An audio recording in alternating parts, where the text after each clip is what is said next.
Baik, selamat sore semuanya. Kami di sini akan membahas tentang Monumen Gerhard Mulia Panggabean.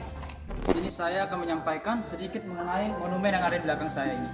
Ini merupakan monumen yang dibangun untuk mengenang jasa Jenderal TNI Maraden Panggabean yang pernah menjabat sebagai Menteri Koordinator di bidang politik dan keamanan. Sekitar tahun 1982, monumen ini juga dikenal sebagai wisata bersejarah dan menjadi salah satu daya tarik wisata di Tapanuli Tengah.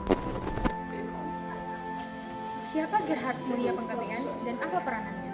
GM Panggabean adalah pendiri sekaligus pemimpin umum dan pemimpin redaksi harian Sinar Indonesia Baru atau SIB yang mulai terbit pada 9 Mei 1970. Ia sebelumnya pernah bekerja sebagai wartawan di harian Waspada dan Sinar Harapan Medan.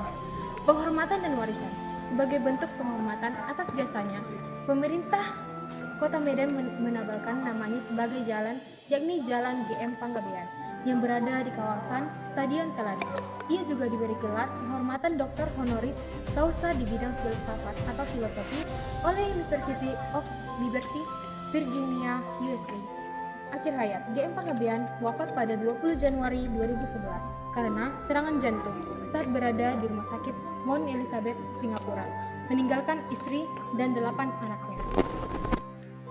Awal mula perjuangan dari Gerhard Mulia Panggabean yaitu dimulai pada tahun 1950 sampai 1960-an, di mana dia berkiprah sebagai wartawan di harian Waspada dan Sinar Harapan Medan.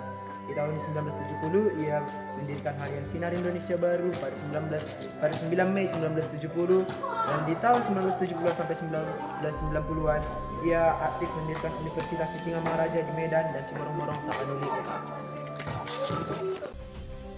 GM Panggabean. Saat remaja, ia ikut berjuang dalam PRRI, pernah menjabat Wali Kota Sibolga dan Menteri Penerangan PRRI daerah Tapanuli. Setelah masa di Sibolga, karir jurnalistiknya berkembang di Medan, menjadi wartawan di harian Waspada dan Sinar Harapan Medan.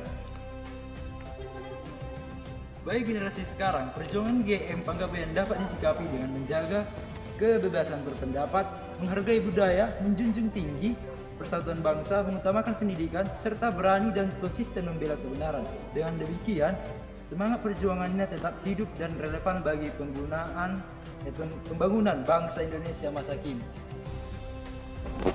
Jadi kesimpulannya, Gerhard Mulia Panggabean berjuang karena ingin yang pertama, membela rakyat kecil dan pembangunan daerah, menjaga martabat budaya Batak, menegakkan kebebasan pers, memperkuat nasionalisme dan Pancasila, dan memberdayakan generasi muda lewat pendidikan.